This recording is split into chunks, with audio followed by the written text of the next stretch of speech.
very aware that I come from the north of England and I've lived all of my time in the south of England. So there's a real sense of which, that's really about geography. I remember going to Sussex when I was an undergraduate student, people saying, oh, you're from the north, but you're actually quite clever. It was this great moment, And so there was that sense in which I've always lived in places actually which are defined by completely artificial boundaries, east, west, north, south. I lived in East Berlin for a long time. And I think throughout the 80s and 90s, the humanities suddenly got really interested in questions about space and mapping. And so intellectually it was something that also connected to my sense of identity. And the book is very much about that, because I think that maps ask that basic question, where am I?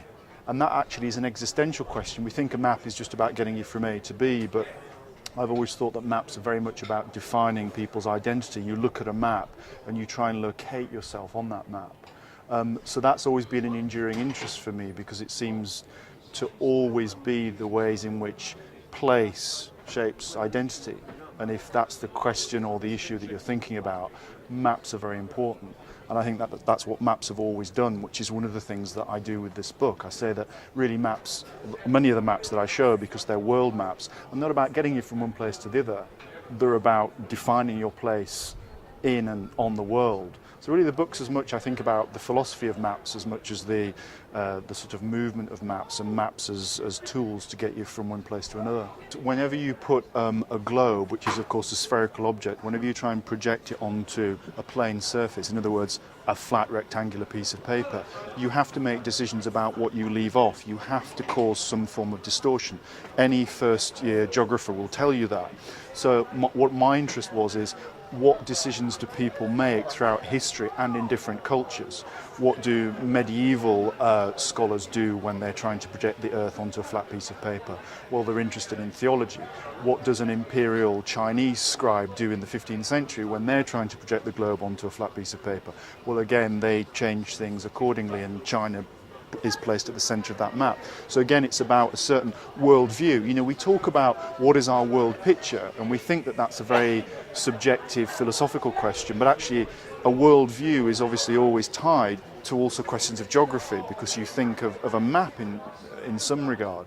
And that again was why I was interested in saying that all the maps that I look at in the book are logically consistent. They work for those societies. If you live in Hereford in 1300, the Hereford Mappa Mundi makes sense of your culture. You don't need to travel to China. You're never going to do it. You're probably never going to leave Herefordshire.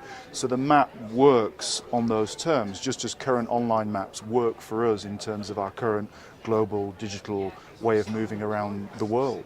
The Cassini dynasty is, I think, really interesting, because it's really, they're the forerunners of the Ordnance Survey. So we often think that England really is the first country that does very scientific, objective triangulation, surveying methods which produce the maps that we now have today. But the Cassinis in France are really doing it from the late 17th century. What I was interested in was precisely the ways in which the absolutist state in France was supporting those maps.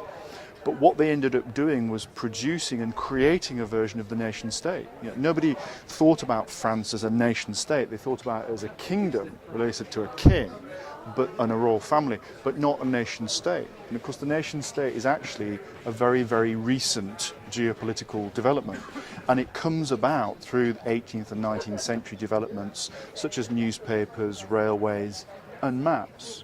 So for me, the Cassini family were fascinating because they almost were pushing against their sponsors, who were the royal French, to then produce a map that was a map of the nation.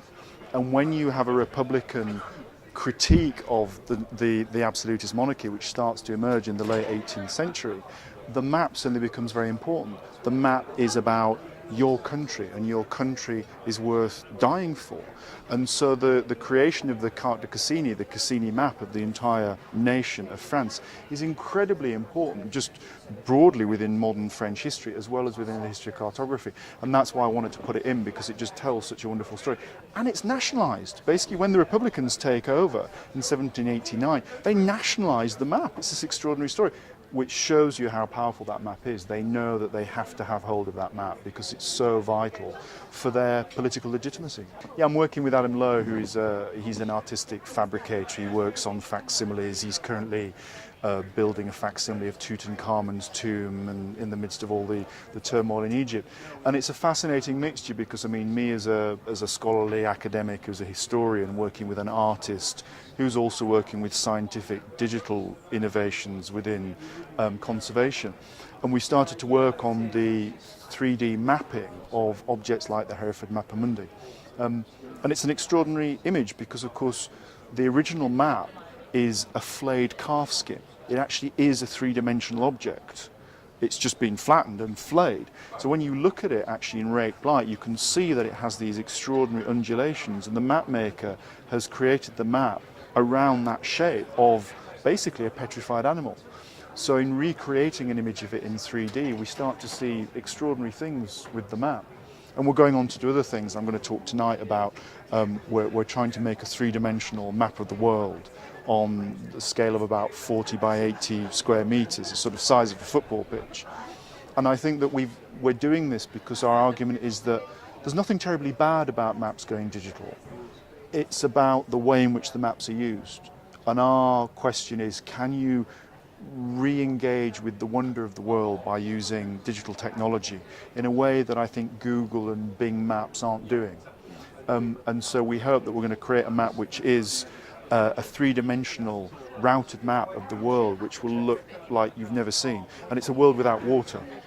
So it's got no water in it. So you'll actually see the Mariana Trench, you'll see the North and South Poles free of water. And it just completely changes your notion of the world. And really part of my argument with that project and with this book, History of the World in 12 Maps, is, what's more important than the world? We're talking about how the world is mapped, how we understand the world. And art and science are both important in that, and that's really what the 3D map of the world is all about. I've given a lot of talks where people have said, well, if you're critical of the way in which Google is really monopolizing online search and using maps as an adjunct to search, which is really what they did, they sort of stumbled on their mapping applications. They never really realized how it could be used around search, but then of course they realized that people are doing searches which are predominantly geographical. And so it's really, to remind ourselves that we should always be skeptical about any kind of world map that we're being presented with. Google is just as partial as the Hereford map from 1300. So I think it's really good that there are other more open source mapping sites that we should absolutely use, because in the 19th century we never had one standard atlas of the world.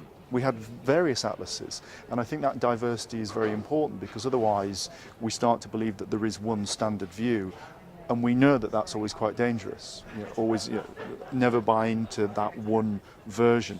So I very strongly believe, rather with the artistic projects I'm doing with Adam Lowe as well, that you should always try and use the digital technology in different ways.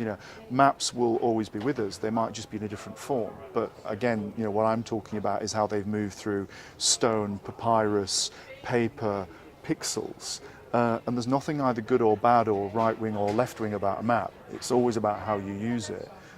So I don't buy into this terrible maps are dying and the online versions are awful.